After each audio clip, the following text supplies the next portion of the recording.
నమస్తే, నేను లక్ష్మణ్. కడప జిల్లాలో భూ ఆక్రమణలు ఏ స్థాయిలో జరుగుతున్నాయనేది మైదుకూరు నియోజకవర్గంలో చూస్తే అర్థమవుతుంది. మైదుకూరు మున్సిపాలిటీలో పెద్ద ఎత్తున భూ ఆక్రమణ చేసి మళ్ళీ రైతుల్నే తీవ్రంగా కొట్టి వారిపైన కేసులు నమోదు చేసి వాళ్ళ భూమి ఆక్రమణ చేసుకొని పంటలు కూడా వేసిన పరిస్థితి ఉంది. పొలాల్లోకి రైతులు వెళ్ళాలంటే గజగజ వణుకుతున్న పరిస్థితి మైదుకూరులో కనిపిస్తుంది. మైదుకూరు బాధితులు తండోపతండాలుగా అధికారుల దగ్గరికి వెళ్తున్నా కానీ రైతుల పట్ల రైతుల సమక్షంలో నిలబడటానికి అధికారులు సాహసించిన పరిస్థితి అయితే ఉంది. అసలు మైదుకూరులో ఏం జరుగుతుంది? భూ ఆక్రమణలకు ఎవరు రాజ్యం పోస్తున్నారు? సామాన్య రైతుల పరిస్థితి ఏంటి?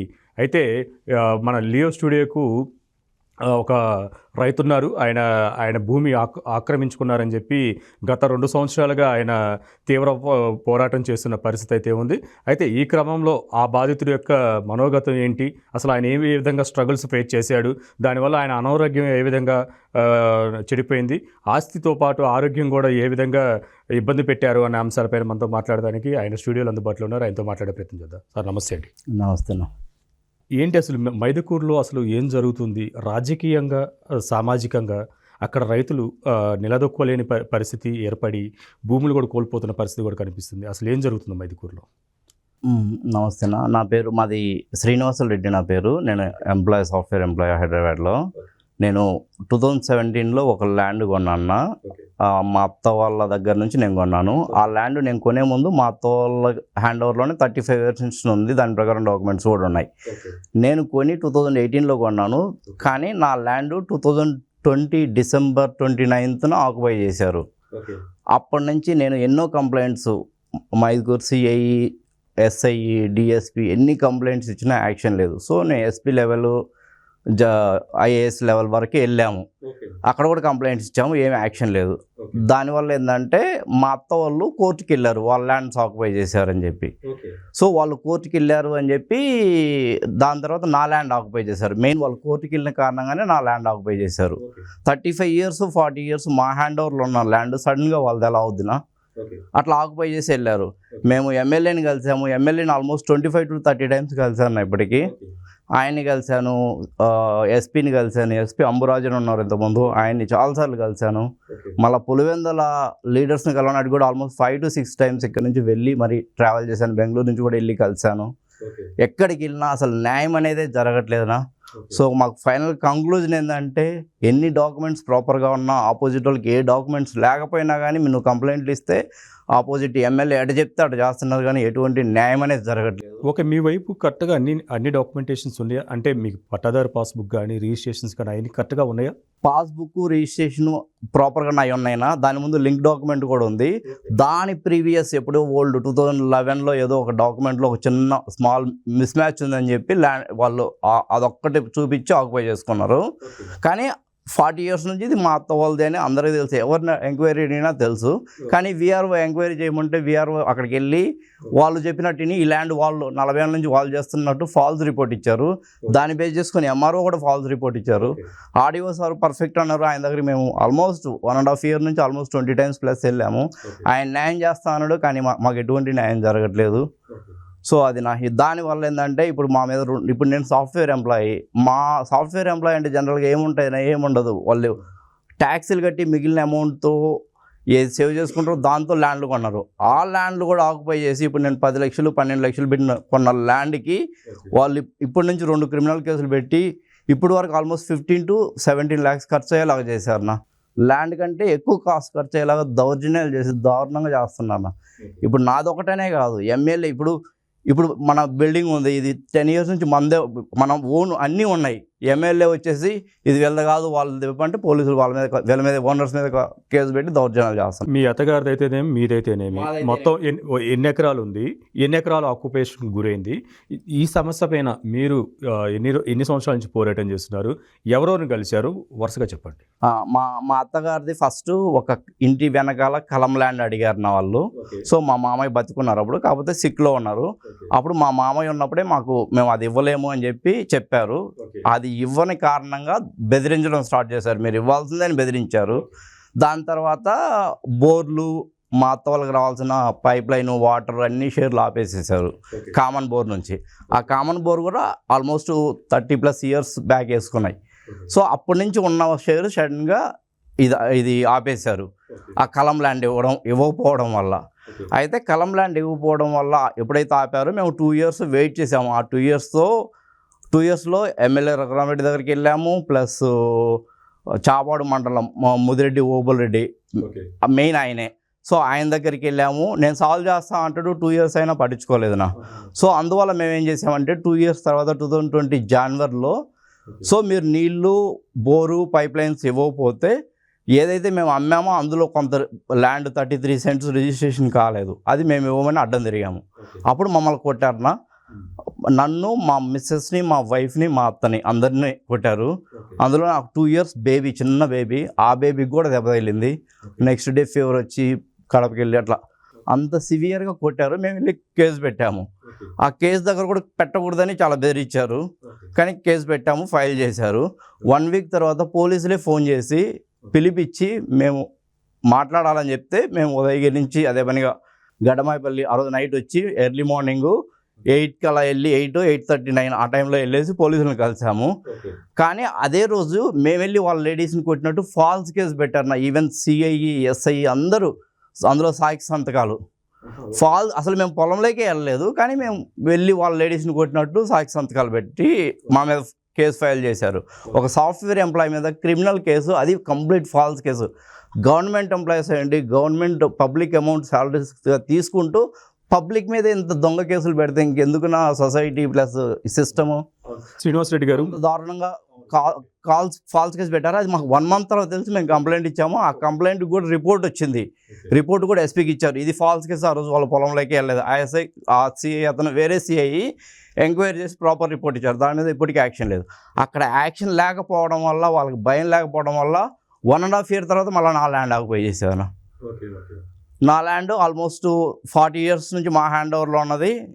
అప్పుడు ఎవరి దగ్గరికి వెళ్ళినా నా ల్యాండ్ ఆక్యుపై చేసిన ఎన్నో కంప్లైంట్లు ఇచ్చామన్న. సిఐకి, ఎస్ఐకి, డిఎస్పీలకి అందరికీ ఇచ్చాము, ఎంఆర్ఓలకి ఇచ్చాము. మీరు ప్రాపర్గా వెరిఫై చేసి రిపోర్ట్ ఇవ్వండి అని చెప్పి కూడా చెప్పాము. కానీ అందరూ ఫాల్స్ రిపోర్ట్లు ఇవ్వడమేనా. 40 ఏళ్ళ నుంచి వాళ్ళు చేసుకున్నట్టు, వాళ్ళ ల్యాండ్ అన్నట్టు ఫాల్స్ రిపోర్ట్లు ఎంఆర్ఓనే ఇస్తే ఇంకెవరి దగ్గరికి వెళ్ళాలన్నా. కలెక్టర్ దగ్గరికి వెళ్ళాము, న్యాయం జరగలేదు. డిఎస్పీ, ఎస్పీ అందరినీ కలిసాము, న్యాయం జరగలేదు. ఈవెన్ ఎమ్మెల్యేస్, ఎంపీస్ని రఘురామరెడ్డి దగ్గరికి అయితే చాలాసార్లు వెళ్ళి కలిసాము. మీది నేను సాల్వ్ చేస్తాలే అంటాడు. మేము పక్క వెళ్ళంగానే మా మీద కేసులు పెట్టి తొక్కిస్తాడు. ఓకే, మీరొక్కరేనా ఇంకా ఎంతమంది రైతులు అక్కడ మైదుకూరులో ఇబ్బంది పడుతున్నారు?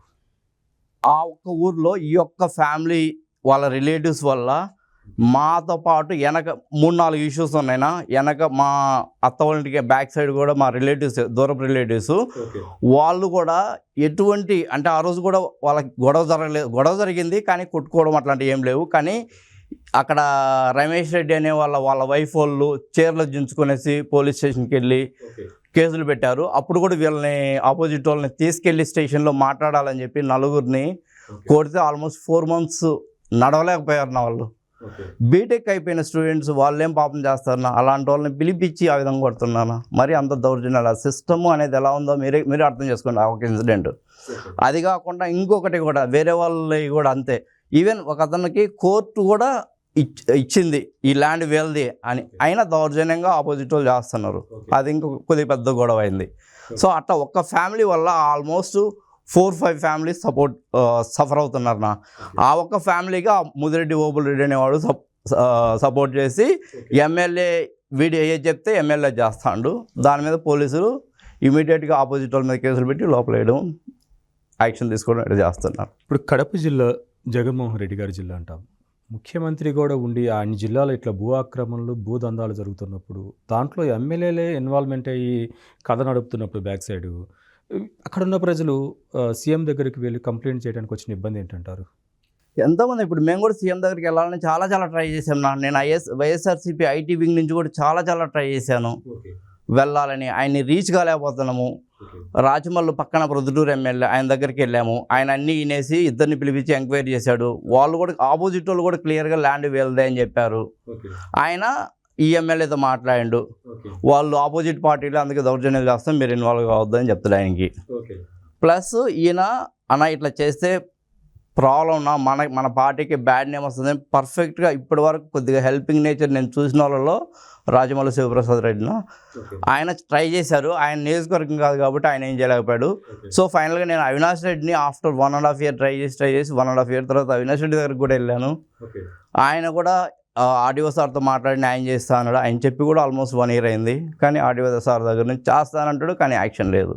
మళ్ళీ హానెస్ట్ పర్సన్ అని ఫీడ్బ్యాక్ ఉంది. హానెస్ట్ పర్సన్ అయితే ప్రాపర్ రిపోర్ట్స్ ఉన్నాయి, అన్ని డాక్యుమెంట్స్ ఉన్నాయి. ప్లస్ ల్యాండ్ ఊర్లోకి వచ్చి ఎంక్వైరీ చేస్తే కరెక్ట్గా చెప్తారు, అందరు చెప్తారు.